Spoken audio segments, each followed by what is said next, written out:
Hello and welcome to ई अध्यापन। Monday को MBA first semester का मैनेजर इकोनॉमिक्स का एग्ज़ाम है, इसलिए आप लोगों के लिए मैं एक वीडियो लेके आया हूँ उन सभी क्वेश्चंस की जो एकेटीयू ने प्रीवियस ईयर में इकोनॉमिक्स के एग्ज़ाम्स में पूछे हैं। सो आइए स्टार्ट करते हैं। Define manager economics and explain it's nature and scope. Managerial economics, it is the branch of social science which is concerned with the study of how individuals, householders, firms, industries and governments take decisions relating to the allocation of limited resources to productive uses so as to derive the maximum gain or satisfaction। है क्या इस definition को याद करने में? देखिए, study of taking decision मतलब हमारे पास ये सभी चीज़ें हैं, individuals, house hold, firms, it is firms FIRMS, industries and government, ये सभी डिसीजन लेती हैं कैसे, किस चीज़ के लिए? Relating to the allocation of resources.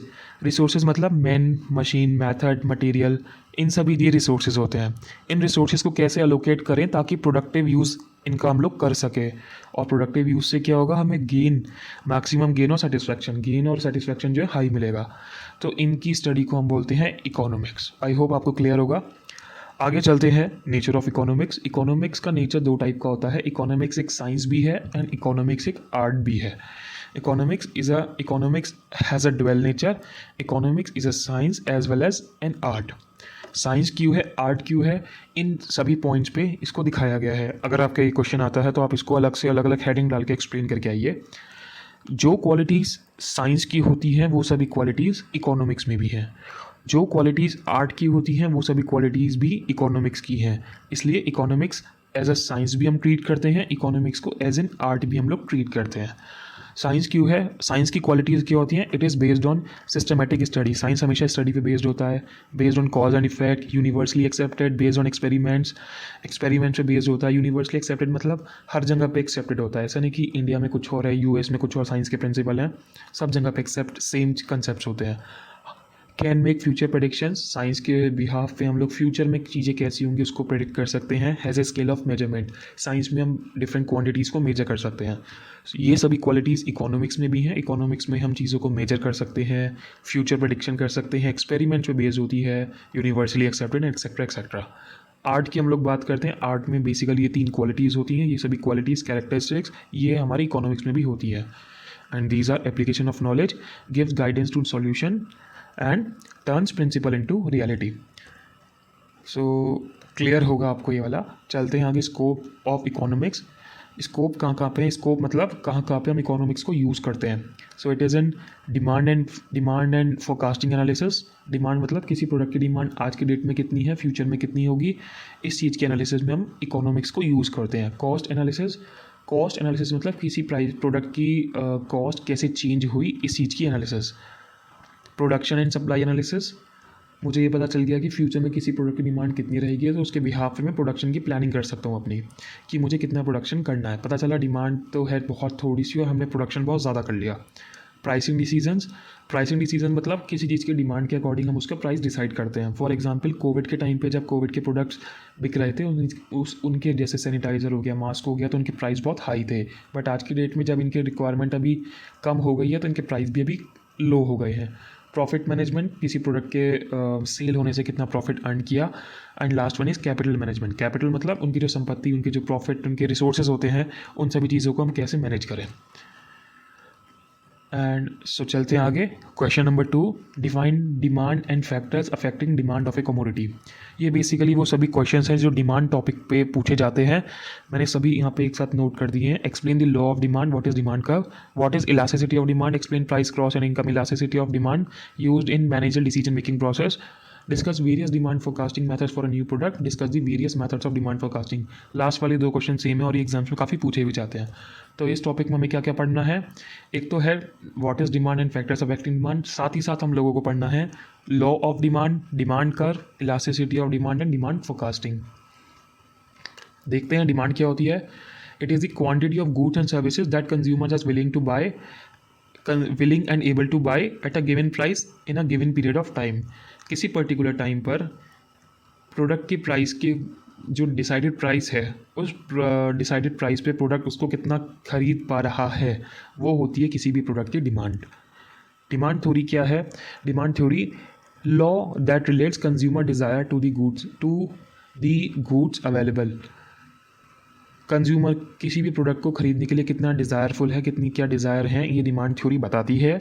As more of a goods and services available demand drops and drives the price equilibrium. इसका मतलब क्या है, कोई भी आपका प्रोडक्ट जितना मार्केट में ईजिली अवेलेबल रहेगा उसकी डिमांड उतनी घटेगी और उसका प्राइस भी उतना घटेगा। फॉर एग्जांपल कोई जब मार्केट में कोई भी न्यू मोबाइल लॉन्च होता है तो उसकी डिमांड ज़्यादा होती है, जबकि मार्केट में उसकी शॉर्टेज चल रही होती है।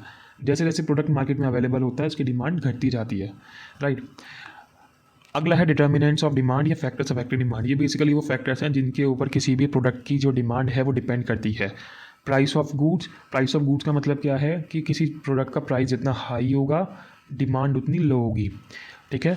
इनकम ऑफ कंज्यूमर मतलब लोगों की अगर इनकम अच्छी है तो प्रोडक्ट की डिमांड वो ज़्यादा खरीदेंगे तो डिमांड प्रोडक्ट की ज़्यादा होगी।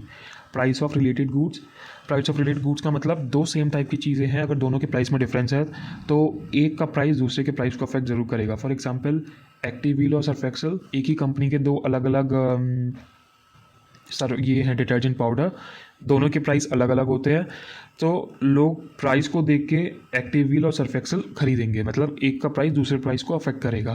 Test and preferences of the customer का टेस्ट जिस हिसाब से होगा वो उस हिसाब से प्रोडक्ट को खरीदेगा। पॉपुलेशन ग्रोथ, अगर पॉपुलेशन हाई है तो आपकी डिमांड डेफिनेटली हाई होगी, अगर किसी एरिया में पॉपुलेशन कम है तो उस एरिया में प्रोडक्ट की डिमांड कम होगी। डिस्ट्रीब्यूशन ऑफ इनकम मीन्स लोगों की इनकम में जितना डिफरेंस है उसको डिस्ट्रीब्यूशन ऑफ इनकम कहते हैं। अगर डिस्ट्रीब्यूशन ऑफ इनकम हाई होगा तो डिमांड भी हाई होगी। नेक्स्ट आता है इसमें लॉ ऑफ डिमांड क्या है। In economics the law states all these being equal, as the price of product increases quantity demanded falls, likewise as the price of a product decreases quantity demanded increases, there is an inverse relationship between quantity demanded and the price. क्या बताता है ये कि किसी भी product का जो price और डिमांड जो है दोनों में इन्वर्स रिलेशनशिप है। इन्वर्स का मतलब एक बढ़ता है तो दूसरा घटता है, दूसरा घटता है तो पहला बढ़ता है, ठीक है। अगर प्राइस बढ़ेगा तो डिमांड घट जाएगी और प्राइस घटेगा तो डिमांड बढ़ेगी। इसी चीज़ को इसने ग्राफ के थ्रू भी दिखा रखा है। यहाँ पे ग्राफ में क्या है कि अगर देखिए P1 पे जब हमारा सबसे पहले प्राइस P1 था तो P1 पे डिमांड कितनी रिक्वायर्ड थी, Q1। प्राइस घट के P1 से P2 हो गया, P2 जो हमारा y एक्सिस पे है, P2 जब घटा तो आप देखिए x एक्सिस पे जो इसकी डिमांड है क्वांटिटी रिक्वायर्ड Q2 बढ़ गया, Q1 से बढ़ा है Q2। तो सिमिलरली एक रिलेशनशिप दिखा रहा कि हमारी प्राइस और क्वांटिटी डिमांडेड के बीच में। नेक्स्ट आता है डिमांड कर्व क्या है, कुछ नहीं है, ग्राफिकल रिप्रेजेंटेशन है लॉ ऑफ डिमांड का।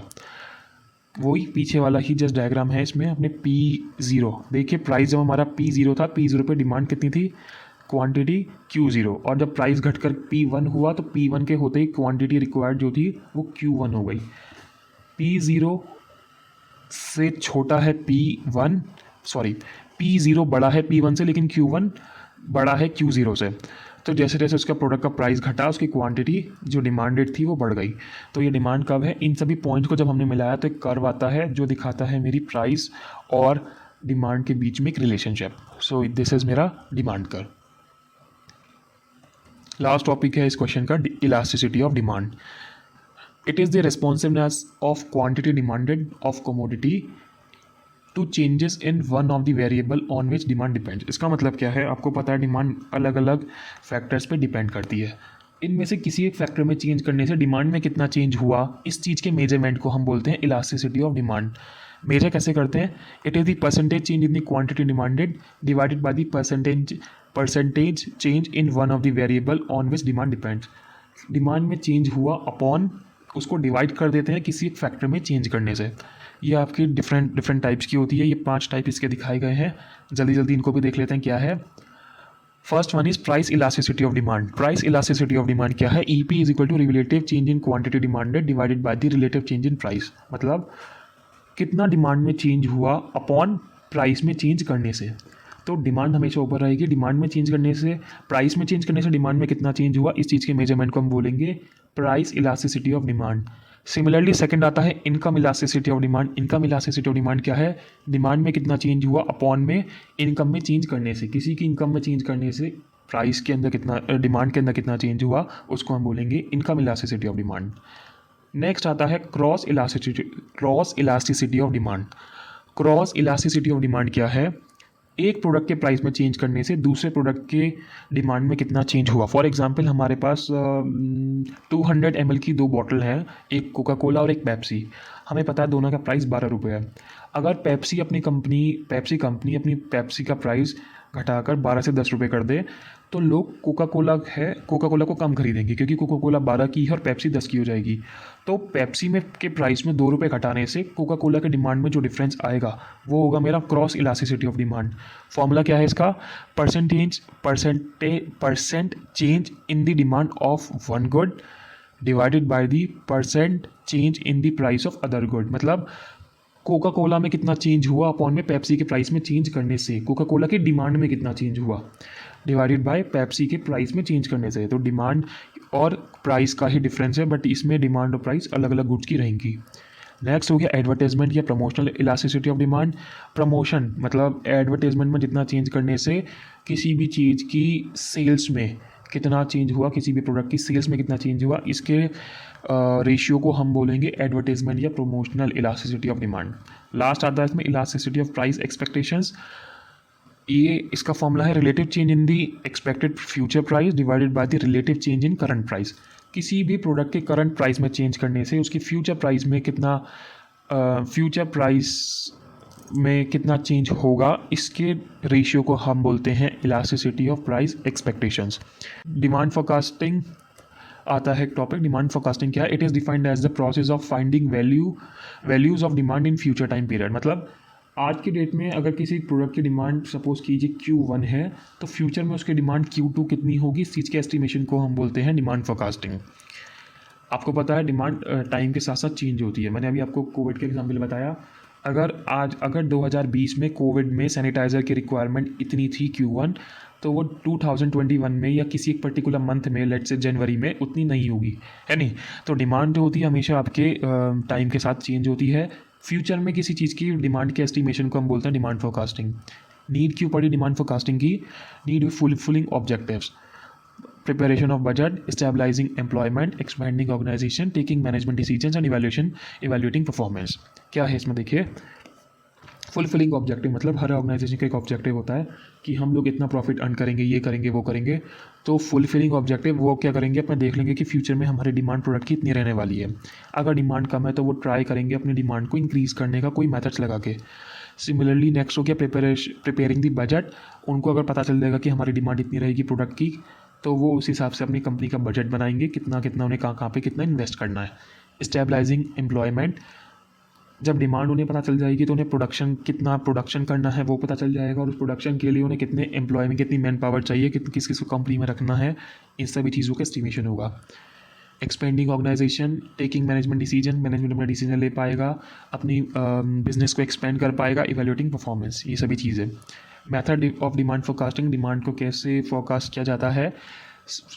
6 मेथड है इसके। First one is survey of buyers choice मतलब जो आपका प्रोडक्ट खरीद रहा है, मार्केट में उतरिए आप और उसको देखिए, बायर से मिलिए, उससे बात कीजिए कि वो प्रोडक्ट के साथ कितना सेटिस्फाइड है। वो बताएगा कि हाँ जी प्रोडक्ट अच्छा है, तो मतलब डिमांड इसकी फ्यूचर में हाई रहने वाली है। और अगर प्रोडक्ट की डिमांड अच्छी नहीं है, प्रोडक्ट की जो फीडबैक है बायर्स के द्वारा अच्छा नहीं है, तो आपके प्रोडक्ट की डिमांड डेफिनेटली घटेगी। कलेक्टिव ओपिनियन मेथड क्या है? Individual estimate of sales by the sales person are aggregated. Simply है कि आपको पता अलग अलग आपके सेल्स पर्सन है, अलग अलग शॉपकीपर्स है, उनको पता होता है कि प्रोडक्ट की डिमांड करंट में क्या चल रही है। तो क्या करो, सभी से अलग अलग पूछो कि डिमांड कितनी है और उन सभी का एग्रीगेट कर दो। एग्रीगेट मतलब एवरेज, सभी का एवरेज फाइंड कर दो, तो हमारी जो फ्यूचर की डिमांड है वो हमारी फाइंड हो जाएगी। बायोमेट्रिक मेथड क्या है? It is based on past demand. Past में हमारी डिमांड कितनी थी तो फ्यूचर में कितनी रहेगी, इस चीज़ को हम बोलते हैं barometric method. Next one is market experiment method. Market studies and experiments on consumer behaviour. Consumer के बेसिकली अगेन वही कंज्यूमर के फीडबैक और इन्हीं चीज़ों पे, उसके रिएक्शन पे किसी पर्टिकुलर प्रोडक्ट के लिए, इस चीज़ की स्टडी को हम बोलते हैं market experiment method. Expert opinion method, कोई एक एक्सपर्ट जो आपका मार्केट की स्टडी करता है, कोई बहुत सीए हो सकता है या कोई मार्केट का प्रोफेशनलिस्ट हो सकता है, उससे हम लोग, उसके ओपिनियन से हम लोग फाइंड कर सकते हैं कि इस पर्टिकुलर प्रोडक्ट की डिमांड फ्यूचर में कितनी रहेगी। लास्ट आता है इसमें स्टैटिस्टिकल मेथड। स्टैटिस्टिकल मेथड क्या आता है? इसमें आता है trend analysis and regression analysis. ये दोनों एनालिसिस आपने मैथ्स में पढ़ी होंगी। रिग्रेशन और ट्रेंड एनालिसिस अलग अलग मैथ्स की टेक्निक लगा लगा के क्वांटिटी बेस्ड होती हैं। ये पास का डेटा उठाओ, क्वांटिटी पे ग्राफ टाइप चलता है और उससे हम लोग फाइंड कर सकते हैं कि हमारा जो एनालिसिस है वो मतलब डिमांड कितनी रहेगी फ्यूचर के अंदर।